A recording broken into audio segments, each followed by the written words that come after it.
Hello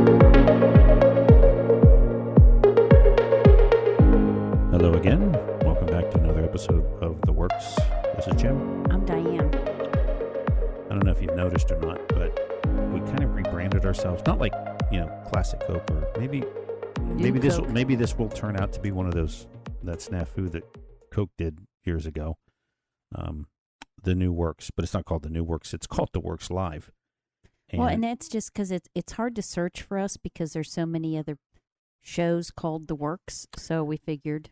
Yeah, and I guess we have our own little homework and some housekeeping to do. Keep the website up and make it easier for us to figure out where to tell everyone to go listen. We've recently had a huge uptick in subscribers and listeners, and we greatly appreciate that. So again, if you are listening, comment, like us, subscribe, enjoy, drop us a note, a line, Jim at theworkspodcast.com or Diane at theworkspodcast.com. Yeah, we'd love to hear from you. Oh, God, you. now I just realized am I going to change that to theworkslivepodcast.com? No, never mind. It's just the name of the podcast that when we put them out there, we're putting them out there on Spotify, and there's an RSS feed. I don't need to go into that crap. So anyway, like and subscribe. We appreciate it. And like I said, I'm going to introduce a new game, but we've played the corporate translator game a couple of times. Mm-hmm. So I'm only going to do one this time, it's a clever quote. I had no idea that, and I'm not going to give it away, but it's a woman, not from our generation. But this one actually, if you listen to it and then listen to the actual quote, it's almost dead on. It's perfect. So here in the corporate speak world. All right, I'm ready. The famous quote is, after it's been translated in corporate speak, in accordance with our company's mission statement, our core objective is to optimize the utilization of our singular existence. That's key. Thereby ensuring a pragmatic success that culminates in a memorable experience, justifying the premise that a single iteration can be deemed successfully impactful. And the famous person that said the original quote, which was Mae West, it's where YOLO comes from. You only live once, but if you do it right, once is enough. Oh, okay. I get it. I thought it was a cute quote. I had no idea that YOLO, you only live once. Right. I didn't know that she coined that initially. Yes. Which I think, again, that corporate part of it is, our core objective is to optimize the utilization of our singular existence. Mm-hmm. So that's if you go around, you only live once. Mm-hmm. And then the new game, and I have to give credit to, let me look them up real quick. Forgive me for this. Oh, and I guess this brings me back to why I'm calling it The Works Live. Again, forgive the ADD, because we actually record live. Right. And we're going to start putting these out in video form, because that seems to be the thing with podcasts, right? Right. I still don't understand, because sometimes people just want to listen. They don't want to have to watch something, but well. But anyway, I have to give a shout out to the folks at Cool Translators, because that's where I had gotten the AI, which I dreadfully hate, but I guess it's fun in some cases. But they have a whole bunch of other translators. And here's one. And so that same line, that same quote from Mae West, you only live once, but if you do it right, once is enough. In the Gen Z translator. Oh, God. It's, you only go around once low key. If you do it in flames, once is totes fire. Christ. So check out cooltranslators.com. They have British slang, fancy English, Gen Alpha. Oh, there's a Newspeak one. Should try that one. What's Newspeak? Newspeak? So, as in like news shows. Newspeak. Well, let's see what the Newspeak translator does with that line. You only live once, but if you do it right, once is enough. Safe lives once, single circumstance enough. That's Newspeak. Oh. Like headline. The headline, the ticker news. At the bottom. Yeah, I guess that's where they put the real news now instead of... Yeah. Yeah. And then there's the Yoda translator. Oh. Once in life you live, but right it do. once enough will be. Okay. That's clever. Yeah, I like and that. Again, yeah. it's very clever. But so again, shout out to cool translators. Yeah, back to the whole podcast thing. We've actually started to immerse ourselves more in that world just to understand it, and I guess more importantly, what are the things that we're listening to, and maybe not just well, maybe not us in particular, but what are the things that are popular, and I'm tying this into a recent event that Netflix has decided that it's going to start going more live programming, i.e. podcast, things like that, because they're not having any success with the shows they're spending money on. Right. Everything is the audience apparently from season 1 of, and the only exception to this rule is the Bridgerton, which God forbid I don't know that I could sit through that. I don't know if I can do that. But like Airbender, I guess that's pretty popular. Last Airbender. Yeah. I don't know. But I think it was Netflix's number 1. Okay. And then it's lost 40% of its audience. Well, I think people are inundated with so many other things to watch, and they're fickle, and then they decide that, I don't know, or maybe they want to wait until all of them are out before they watch it, because it does suck when you have to wait week per week. I'm spoiled. I like to binge. So if people aren't watching it when it first comes out, then maybe they don't get the go ahead to do another season, and. But a podcast isn't something that I think, and back to the point that I'm trying to make with Netflix and doing live stuff. So the first live reoccurring, if you will, we'll call it episodic, or at least that's the word I'm using, is the Charlemagne the God, his little radio show. I don't say little. I don't mean that to me. It's big. It's huge.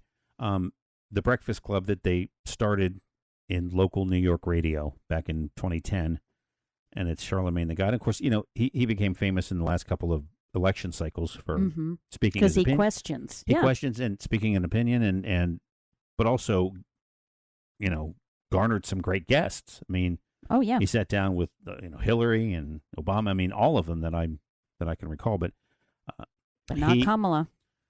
Okay, very good. But the morning show that they have, that they've called the Breakfast Club, which, see, to me, horrible name for. I mean, again, I get it, but that name doesn't appeal to me because other we than think it's a of the movie. I Yeah. think of the movie. I'm not, again, this is not a knock, but again, tremendous success for Charlemagne, DJ Envy, Jess Hilarious. What a great name, by the way, Jess Hilarious. They and actually, it's interesting because Charlemagne the God has its roots, or he has its roots here in the Carolinas. Started out in a small station, ended up getting picked up in Charleston, and then became big. Became big at that point. But so Netflix has started since June broadcasting the Breakfast Club every morning. Okay, the radio show / podcast. So, right. So here again, I question that: are we that desperate for content that we're watching people on podcasts or basically on radio? It's not a podcast. And again, forgive me, because I don't want to piss off Stern, because we all know how he feels about podcasters. Right. But you have a radio show now that's on TV, or again, we won't call it TV, but we'll call it streaming, video streaming. But what's that going to do to the radio side of things? And vice versa. You can only slice this pie so many times. Right, because when you're listening to them on the radio, it's, while you're driving into work, you listen at that moment, and you're there for that moment. But if it's now going to be on Netflix and you don't have to listen to it live, then that radio broadcast, who's listening to it? Because I can always tune in on Netflix at any time that I want.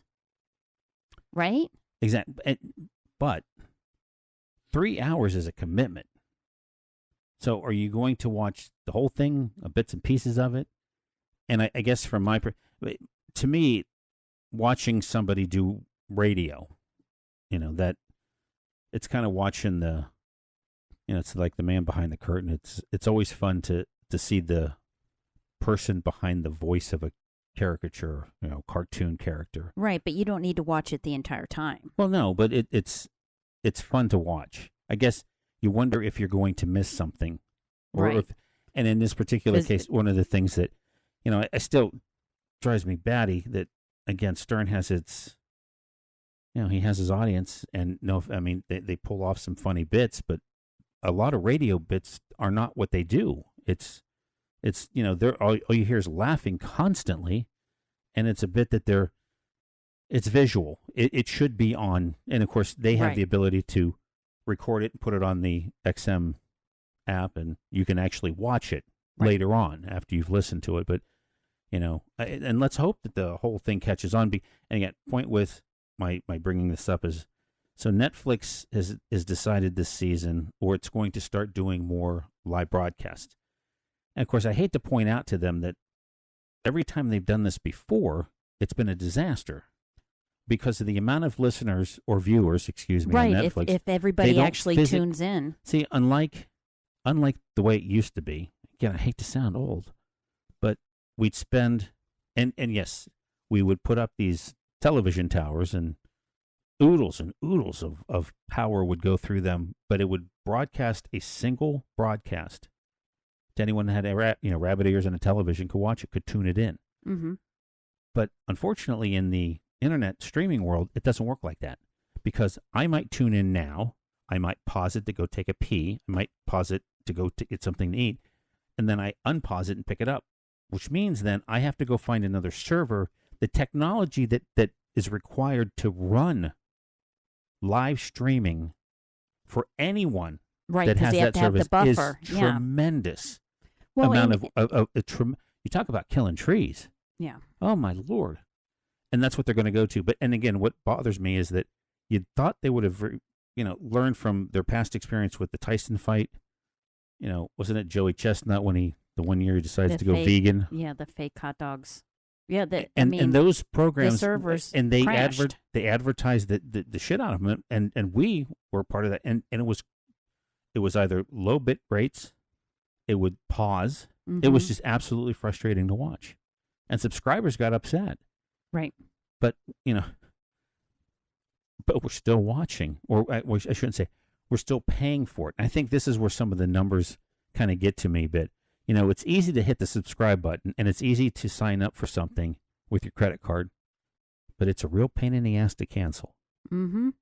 So you'll keep paying on it, and then every once in a while, go, oh shit, I have Netflix, or what we've noticed lately with Spectrum. You pay for the cable, and you're getting all these other services that you had to pay for.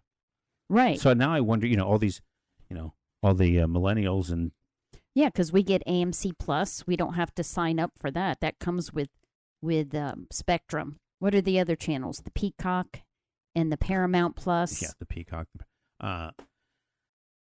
Disney, which then of course part of that family is ESPN. We don't think about that now until college time.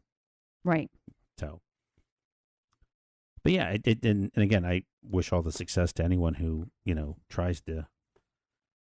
I think it's fantastic that they got the show picked up, and it's amazing to me that again, you go to Netflix now and you can see every episode there since June. I mean, that's Right, but like you said, does anybody go back and listen unless to there's a guest, right? reality shows? Do you ever watch them again? Is there rewatchability?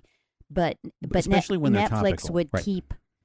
keep these forever. I mean, what's the time period that you keep these? I mean, they're Well, not going to be relevant well, because that's it's day to day. Exactly. That's a whole other point too. Is how much, How many data centers how do many you need how to many maintain it? more? Yeah, exactly. That are required to keep this catalog, this library, and we're keeping everything. Mhm. There's no selective. And again, add on top of the fact that, well, like us, each episode's about 80 meg, which I know doesn't sound like much, but if you think about it, I mean, Right. people are doing that. Anyway, off that, I wanted to, I guess, before I get to the fun stuff, I wanted to talk about toys, nostalgia toys, and what to possibly expect to be on the wish list if you got kids or relatives to pay or buy presents for Mhm. this upcoming season. I did I know we wanted to talk about and have a whole line of shows around conspiracies, and I'm starting to get into that investigative mode, so I've got one. I do believe there is a conspiracy, and it's bothering me, between the garden hose companies and the garden hose storage companies. In particular, when you buy a hose that says it's kink-free. How long does it stay? It does. It's not. Here's the reason I think there's a conspiracy is nobody wants their hose laying all over the place, because the worst part is if you lay your hose, if you have your hose out, and then you happen to back over it with the car or the tractor, or you don't want it laying out in the sun. Well, but actually, according to the research that I've been doing on this topic of the garden hose storage companies and the garden hose manufacturers, who of course claim that their garden hose guaranteed to not kink. And sure as shit, the last 2 that I bought, because we need the length, over $180.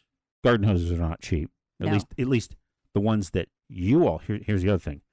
The ladies seem to like the regular old rubber ones.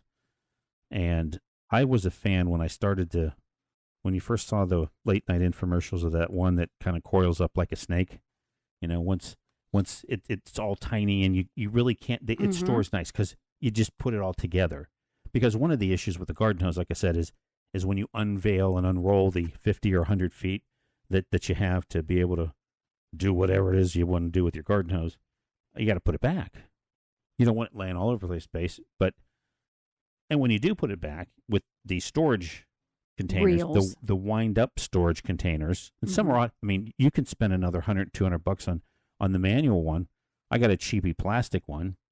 But it works. It gets it up and out of the way so you don't step all over it. Right. And it puts it in a spool. The problem is that damn hose is not being wrapped around in its natural circular motion. You're forcing it into a circular motion a tighter reel. Yeah. That is and actually it causes the down. kink. Yeah.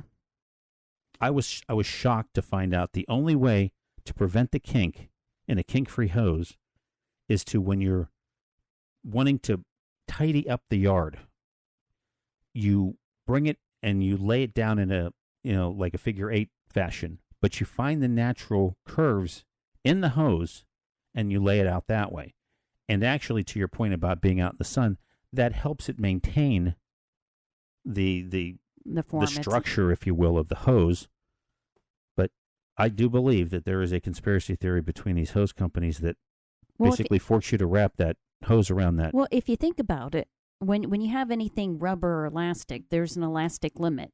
So if you're constantly wrapping it around the reel, you're breaking up that the strength of it. Well, you only have so many bends before that elasticity is gone, and before it breaks down. There's nothing worse than trying to undo it, because in the old days, hoses are thick, unless again you buy those ones that recoil. Now I don't mind the one that you're talking about. What I don't like about those is that the hose heads that come with that, it's either high velocity, low diameter, or it's just a misting. When I want the shower head, because I'm using it in the garden. Now, if it were just to wash things, then yeah, by all means, I like those elastic ones that you like, because that hose head works just fine. Now, if they could do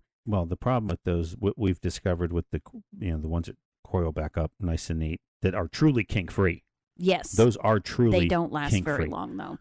Well, I think part of it, though, is inadvertently leaving it, in the driveway, driving over it, running the tractor over it.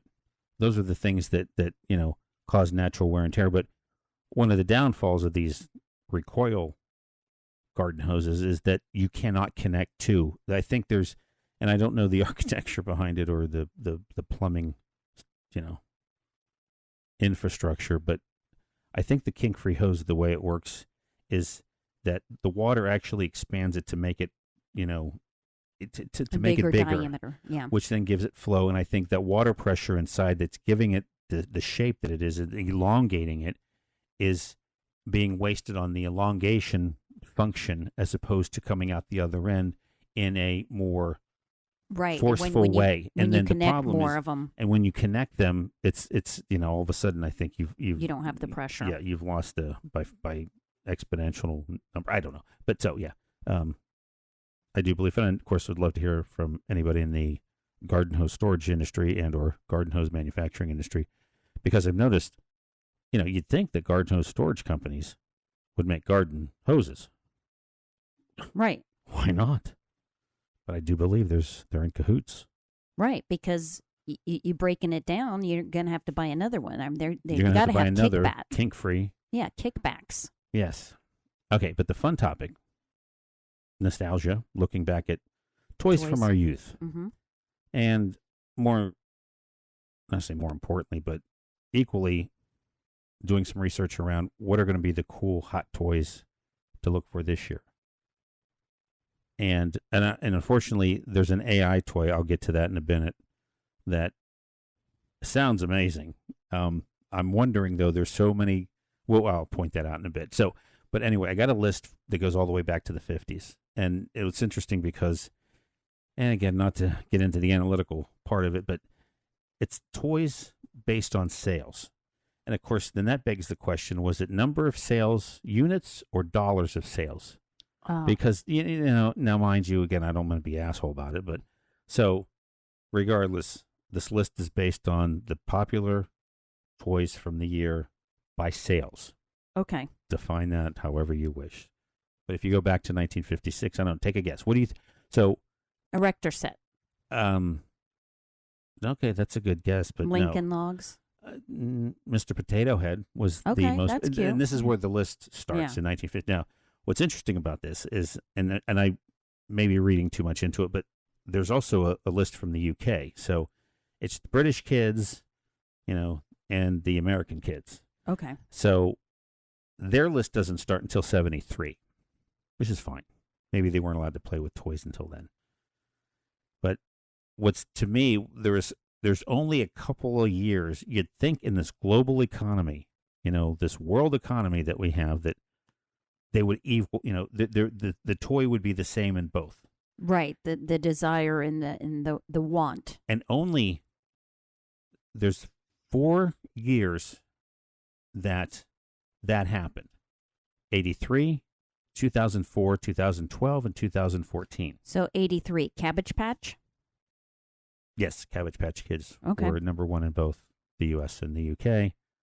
In 2004, Robo Sapiens. I have never heard of Robo Sapiens. Yeah. Have you? Apparently, I think I recall. Apparently, it's a toy robot that had 67 different functions that was controlled by remote, including farting and burping, which I think that in itself would have sold me if I had known about it. So yeah, Robo Sapien, both UK and the US, number one toys in 2004. 2012, Skylanders. Oh, Yeah. yeah. How many times you step on those things? Yeah. Just as bad as stepping on Legos. Oh, you can't give them away. And then 2014, things from Elsa, things from Frozen. So Elsa the doll, and then the Frozen snow globe in the UK was number one. So again, maybe not the perfect match, but it's interesting to me that of all the comparison years, those were the only two. Now, so here's where I thought it was kind of interesting. So if you look back at, like when like I said, when the list first came out for the UK, Shrinky Dinks in 73 were the most popular. I remember those. 73 here in the US, Nerf. And Nerf was good. And it's still good. Very good. To me, this is funny making this comparison. In 74 and 75, the board game Risk in 74 and Othello in Those 75. are both thinking games. Yeah. Very strategy. Clever. Yep, absolutely. And what were ours? The Pet Rock. Oh, God. And Connect 4. Super simple. So bunch of dum-dums over here. The U.S. kids, maybe not. Again, fun time is fun time. Yeah. Who wants to have to think? But a pet rock. And Yeah, I got a rock. The pet rock in 75. And Othello was an easy enough game to learn. Yeah, well, And it's it like was Connect captivating. 4. I mean, you got to have strategy in Connect 4, but not as much as in Othello. Yeah, Othello, but That's Risk the to me, black and white. You flip Risk it over. to me was the game, and I always, and I think growing up, it's the one game that had lots of little pieces and containers, and I still to this day, I'd love to learn how to play. Yeah, I was busy stacking the blocks while my brother and dad played. I just wanted to play with the little tiny blocks. But yeah, so some of the classic ones, I guess, going back, Mr. Potato Head in 56, Play-Doh, 57. Yeah. Again, still around. 58, The Viewmaster. Oh, yeah. Clever. Yeah. Because then that was 3D. Mm-hmm. You look through it and it was... that was fun. They still make those, don't they? They do. And can't you customize They had one for them? the phone. Okay. You put your phone up and you could do it. Oh, well, Remember we had that with the kids? Oh, yeah. Yeah. Like VR. Sort of Kinda. thing. Yeah. Yeah. In a way, that was the 50s version of virtual reality. Yeah. Barbie in 59. Silly Putty in 60. And then Ken, 61. Etch-a-Sketch. These are classic toys. Yeah, I like Etch-a-Sketch. Easy Bake Oven. I wish I had one. Wasn't there a show recently where they had chefs have to cook with an Easy Bake Oven? It's a Netflix show that you had to make miniature versions of stuff. Oh yeah, I like that. And they use Easy Bake Ovens. Or maybe it's a different show. Maybe. Anyways. Yeah, they cooked over light bulbs. It wasn't Easy Bake, but yeah. So and then I'm just jumping around here because in 64, the Beatles Flip Your Wig game. Never heard of it. Never heard of it. The Chatty Cathy doll. Again, I thought that was just a Brady You called Bunch. somebody. Well, no, I just thought that was a Brady. Mrs. Beasley. No, that wasn't Brady Bunch. The Mrs. maybe Beasley it was Family Affair. Oh, but there was such thing as a Chatty Cathy doll. I don't know what it said, but I guess I should have looked at it. Spirograph, Rock'em Sock'em Robots, Monopoly, Mousetrap, G.I. Joe. I mean, these are all, again, we're now getting into the 70s. Again, like I said, the funny comparison between our pet rock being number one for the Christmas present of 75, and over there, the Harry Potters of the world were learning how to do Othello and Risk. Hungry Hippos. So that's another kind of insight to America, right? Yeah, Amerifats. Yes. The big ones, I think that as time progressed, the things that started to maybe sync up between the U.S. and the U.K., the Nintendo Wii, both in 2007, was the game to have. But again, there's delineation between, like, in 2008 in the Night Garden Iggle Piggle. I never even heard of that. No. And Webkins were a big thing. Oh my God! I remember Webkins. And then Webkins, Zuzu Pets, Silly Bands, Shopkins, Hatchables. It was Hatchimals. Yeah, I remember that. That was 2016. Remember Club Penguin? Yeah, that was horrific. And of course, in just recently, the fidget spinner, that was 2017. I'm surprised it was that long ago, but because they're still making iterations of fidget spinners all over the place. But and last year, so let's current day, these Labubus that were big last year. Yeah. Right. This year, the toy conventions and toy manufacturers are trying to promote this thing called air tubes. Now, air tubes were big last year. What are air tubes? Air tubes, it's like the hamsters have those habitats. That was the only reason people wanted to get a hamster, because they had all those connecty little tubes, remember? Yeah. Kind of like Zuzu Pets had the... Oh, that's right, because the Zuzu Pet had wheels. Mm-hmm. And would zip through. So with air tubes, it's just building these, contraptions. Mm-hmm. I think it's, goes down the STEM path to a certain degree. You're creating. But part of that was that there was a ball vacuum sucking machine on one end. So when you completed your little. It had to be able to get all the way through. The ball had to be air shot through. So that was the whole point of air tubes. Now, this year, Air Tubes is introducing something called the Mega Run Distance Kit, which, this is great. This is a roll-up tube that the air that comes out of the thing that shoots the balls through this toy, that also has enough force to be able to expand this little tube to create these lengths that can span literally, 10, 15, 20 yards.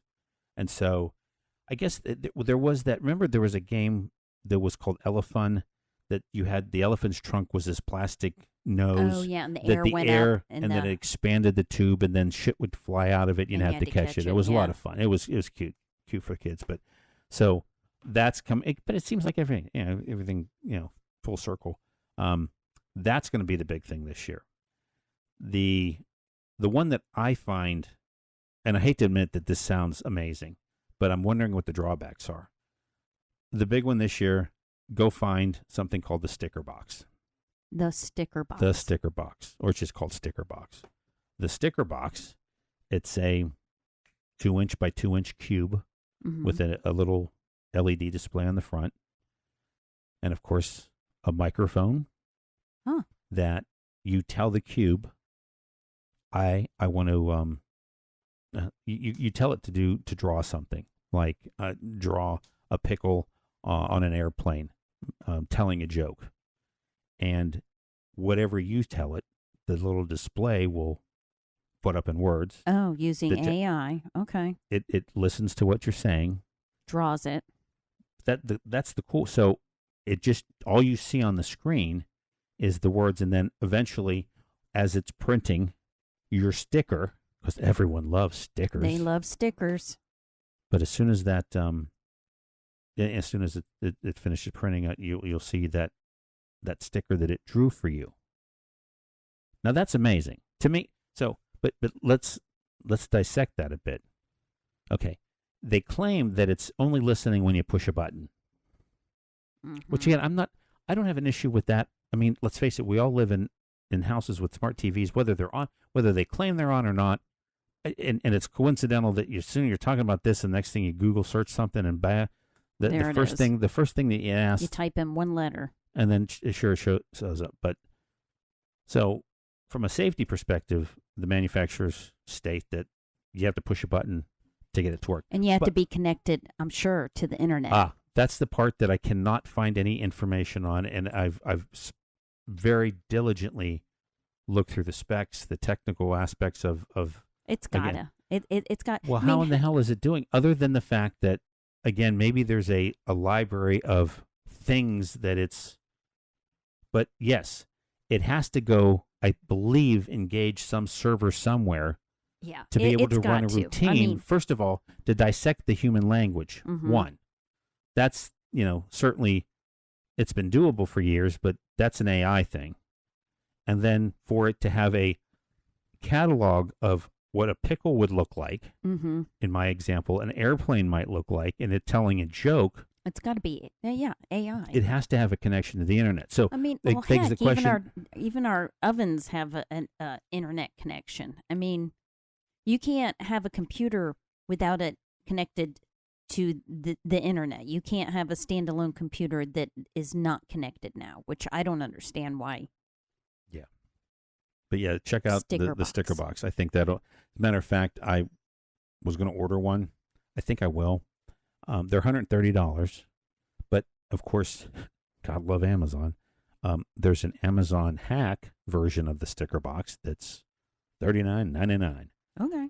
I'm sure it's not as good as what the sticker box that you can buy online, because again, retail is $130. But I guess it depends on who's using it. For a child to use it, the $49.99 is just fine. Well, I can't wait to tell it what to draw. I can't. Can you imagine the shit that I'm going to have it draw? I don't even want to know. See, that's why I think it'll be fun. Yeah. And this would be a good video podcast thing. We can show everybody what. So yeah, the sticker. I see. Now there you go. That's a good expense. All right. And the other, we had done this. You might have heard of Crunch Labs. That's the Mark Rober guy. Yeah, he was a NASA engineer. Has a great YouTube star as far as I'm concerned.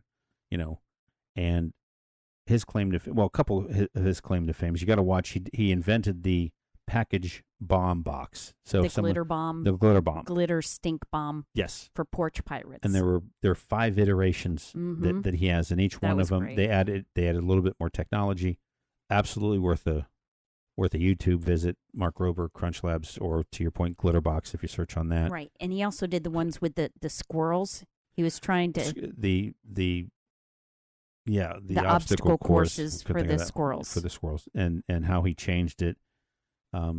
He had different, if you will, different generations of squirrels that would come and try to circumnavigate each little station that was either too far away just to walk. It was so clever. And again, certainly worth checking out. But one of the things that he got into, of course, part of the Crunch Labs were great because you got to monetize yourself. Right. So, and the merch that we did Crunch Labs, when we did them, there was only like one type of kit. Now they've introduced, there's 3 types of kits. Right. And what the kit was, it was you learned certain laws of physics. Well, you built things, and he would explain how it works, why it works the way it does, and it's a great STEM project with the kids. You get a box. It's a subscription. Now, I guess this year though there are some retail smaller versions of boxes that are already pre-built, but he offers through his website, and again you can see this on YouTube, the different subscriptions. So you get a new box, and we did this for at least a year and a half. And it's a self-contained. Everything that you need is in the box, even batteries. I mean, it's rubber bands, whatever you need. It's very thoughtful, very clever. Again, total STEM type of thing. Great gift. The new one that they've just come out with recently is called the Hack Pack. Ooh. So now, in the world of the creative and the build subscriptions, you're talking it's $30 a month for that's a year. You get a new project every month. And trust me, we've done. I mean, yes, you can accomplish these projects, in a couple hours if you want, but it's something to play with. They're toys. There's I remember there's disc launchers. There was a room security device with lasers and shit. I mean, but now this new one, the Hack Pack, is every other month, and it's $70, $80. So it's like 3 times as expensive. But it's geared towards grown-ups, right? It's more towards grown-ups. Ooh, that's for me. Yes, that's for me. And it involves and it helps you utilize the Arduino, which was a big thing. I found that the first year that it came out, and I still have it. I still use it. I was hoping it would be, again, a good STEM thing. Right, but it's very... It's not super kiddie. I mean, right. It's certainly... It takes some effort, which not only that, but younger the programming kids aren't really and then, into it. No, and it's unfortunate, but it takes the soldering out of building something electronic. Yes. We did the snap circuits. Snap circuits were beautiful, and then Radio Shack had something that, as a matter of fact, I've been noticing this on some podcasts recently. They used to have these 50 and 1, 100 and 1, and it was a bunch of transistors, capacitors, things that springs on them that you could connect one wire with. You fold the spring over, you stick a wire in it, you connect it to this one. They had little schematics, and you were building things like a radio. You were building things like a noisemaker. You were a light display in LEDs. I mean, it was just it's simple stuff, but it touches some core techniques. I mean, if you wanted to learn about electronics, but so the Hack Pack, every other month you get a programmable robot that you're building. So that's why it's a little more expensive, but that the geek in me would I think love that would be interesting. Yeah, that certainly would be kind of a fun thing. But yeah, so I think what we need to do is let's order the sticker box. We'll have some fun with getting that. Again, like, subscribe, drop us a note. We'd certainly appreciate any feedback. And until next time, this is Jim. I'm Diane. And this has been another episode of The Works Live.